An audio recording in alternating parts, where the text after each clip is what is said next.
Thank you so much. I am excited about this opportunity to speak up about something that I'm super passionate about.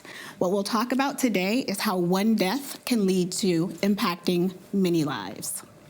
So this picture is pretty much what most people know about me. I've been speaking for about 10 years. I am in the project management field, so I lead program management offices and IT. I've been super passionate about engaging younger people. I intentionally hire millennials because I believe that I can teach them and develop them and mentor them. I have a daughter. There's Tiffany. Tiffany is 30 years old. She's a cardiac ICU nurse in Houston, Texas. Super proud of her. She just got her master's. She's working on continuing her education. And my son, Miles, is 12. He'll be 13 this year. So the gap in my children shows that God has a sense of humor and that he definitely wants to keep us on our toes to make sure that we're leading the next generation, so much so that I'm invested in at least the next 2 generations. The picture there in the middle is a group of interns that I brought in to work for me at a program management office at an oil and gas company. So if you think about oil and gas, you don't think millennials, right? And that's exactly why I reached out to them. I wanted to love on them and coach them and teach them corporate America, because usually you graduate from college, you go to a job, they give you a laptop and say, figure it out, right? And because at this particular company that I worked for, they didn't believe we needed IT anyway, so I could get away with doing whatever I wanted. Again, I've traveled and done all of these speaking engagements. I love young people. I'm committed to what I do, and this is what most people knew about me. Here's something that most people did not know. I lived my entire life having no conversations about my parents. For most people, my life began when I had my daughter. I didn't talk about high school. I didn't talk about my childhood. Everything that everyone knew about me were those things that I was super proud of that I just showed on the screen. My dad was a veteran. He committed suicide at 36 years old. I grew up extremely ashamed of this fact. I didn't want anyone to know that, because that's not something that you talk about just, on purpose. My mother struggled after my dad committed suicide. She did not have access to resources to have someone help her have this conversation. She struggled with survivor's guilt. Was this my fault? Was there something that I could have done differently? I struggled with that same thing, except I wouldn't talk about it. I pretended that I grew up in a house with a white picket fence and 2.5 kids and a dog, and people would believe that. I had the energy that people would go, Sherry must have had an amazing childhood, but it actually affected me in ways that I didn't know. Also, my children have no concept of grandparents. My ex-husband's parents are deceased. My mom ended up slowly taking her own life and was also deceased by the time I was 27. No siblings, no parents. It's just me out here to figure it out. Here's the great news. There are people who loved me like their own family. I have thousands of brothers and sisters. I got to pick them, they got to pick me. I've got moms and dads and uncles, people who saw something in me that they wanted to coach me and develop me and mentor me. So it's not a bad story. I know people see the title and they're like, oh, suicide, wow, we don't want to talk about that. But one life can impact many lives in a positive way. Does anyone know this guy? What have you heard him speak about?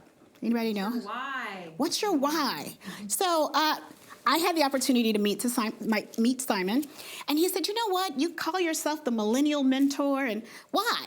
Why do you do that?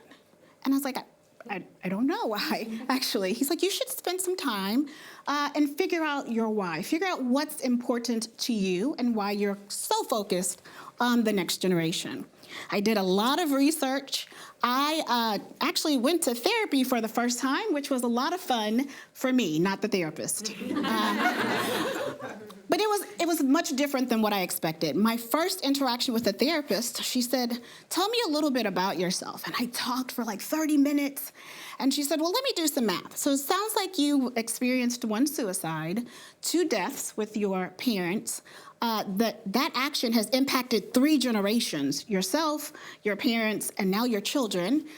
You've seen a couple of therapists, and so the math was like, I think I hired 4 therapists and fired 5. I don't know if that math adds up. I had multiple medical diagnoses. She was like, "You are suffering from PTSD." And I said, "No, I'm not.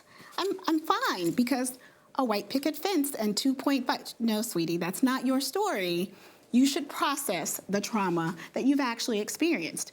I wasn't used to doing that, nor did I want to. But hearing her just quickly articulate, here are the things that you are actually dealing with. Maybe this is why you're so passionate about being that person for others. This is why we pay the therapist all the money, because I went through 6 hairstyles also, going back and forth. Just like, I thought it was the hair all the time, and it wasn't. Oh, so here's some numbers, because I am in project management, and we kind of like data and numbers. I decided to do some research about suicides with military personnel. Last year alone, the number of suicides in military personnel increased exponentially, so much so that an Air Force base took a day of silence, like, let's just stop and realize that the number, which was 22 a day, service members that would commit suicide, has increased to 25. And that is the ones that are reported. There are suicides that are not reported as such. There are some that are, again, remember we talked about that generational. Sometimes it's the spouse, sometimes it's the family. Those numbers don't necessarily get articulated, but this is really a problem. And if we're going to change it, if we're going to do anything about it, we've got to have this uncomfortable conversation about suicide. Now, I talked also about the fact that I'm very interested in the next generation of leaders. I decided to do a little bit more research. What about millennials? What about the next generation? Is suicide an issue for them as well? And the answer is alarmingly yes. I had the opportunity to speak to a middle school a couple of months ago, and I said, I don't know if I should just go in as career day as just an IT director, because that's cool, or if I should talk about being an author, or if I should actually talk about this mental health epidemic. I was amazed at the number of students who had either experienced someone in their life having committed suicide, having had their own thoughts of suicide, just the mental stress about social media. It was amazing. I learned so much from them. This research actually shows that it spans all races, genders, background, socioeconomic. It's a problem for all of us. Here's another strange fact.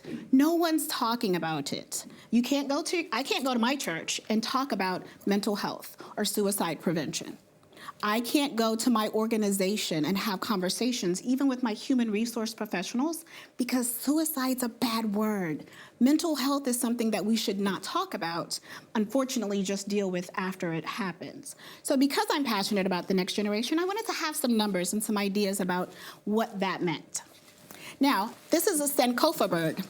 And the African proverb for the Sankofa bird means we must return to the past in order to move forward. There's a story that this Sankofa bird would not fly straight until she fixed her tail feathers.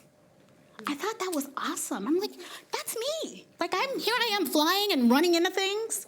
But it was because I didn't stop to look back and say, hey, here's my why. Here's why I'm so passionate about teaching and encouraging others. I had to go back. And also, from the African proverb, we all had a role in a village, right? The griot or the storyteller, that's your role. You would sit up and tell the whole village about things that happened in the past so that we could learn from those things. So that means that someone has to be able to stand up and go, I know this is an ugly conversation, and I know no one wants to talk about it, but my role in my village, and my village now is thousands and thousands of people, my role is to be that storyteller and to have that conversation about what's happened in the past to keep it from becoming our future. So here's just kind of a different picture about the things that I do now. The lower right corner is a letter. So I mentioned that I spoke at a middle school. I will tell you that I spoke at my son's middle school, and he's like, are you going to talk about like that stuff that you write about? And I said, I am. Are you okay with that? And he's like, no, yes, sure. I love you, Mom, and I'm proud of you, but you do some cool things in IT. But I did talk to those students about that. I received about a month ago a manila envelope. in my mailbox, and I had had a horrible day at work. And I pull open this envelope, and I said, oh my goodness, this looks like legal papers. I don't know what it is. It was handwritten letters from 6th, 7th, and 8th grade students. They wrote handwritten letters to thank me for coming and speaking at Career Day. They talked to me about some of their specific challenges that they were having, and that they were very glad to see that someone was having this conversation. That was bigger and better than any paycheck I've ever received from speaking. This shows me that I am doing exactly what it is that I'm supposed to do, and that if I can do it, we all can do it. I also speak at universities. The University of Texas at Dallas. I love this place. I speak there all the time. The last time I went to speak, the guy, Renee LaBelle, is usually like, and we'd like to bring up Sherry James, and she's been here a lot of times, and she's great in project management and leadership. This last time I spoke about the mentally healthy PMO, which is really an oxymoron. If we work in project management, you can't really be mentally healthy. It's hard. But he didn't even want to say the name of my book. He's like, she wrote a book, and I'll let her tell you the name of it. Because even in an environment where you are used to the people and they know you, there's still a stigma around the conversation. Even if there are people that know you and appreciate who you are, it's still a taboo topic. But I'm uniquely qualified to have that conversation. So I talked again, there's that one death, but there's all of these other reactions. There's the shame, there's the stigma, there's the taboo. But because of the line of work that I'm in, those things are fun. I appreciate that. This is really quickly just a list of some resources. I share this whenever I go and speak because I'm not the person to solve any of the issues that we have, right? I just want people to understand that we have opportunities that my parents did not have. There are resources and websites and phone numbers and people sitting waiting to have a conversation so that you can talk about the stressors that are in your life. I don't want this to be anything like what my parents had to deal with. So as I mentioned, I believe because of my past, I am uniquely qualified. I have a goal to touch 2,020 lives in the year 2020, and that's not changing lives or saving lives. I just want people to have conversations. So I'm tracking that via social media. I have a hashtag 2020lives. So in the event that you find this as resonating with you, please use that hashtag just so that I can track and see how that's going. And that's it. I very much appreciate your time. Thank you so much for having me.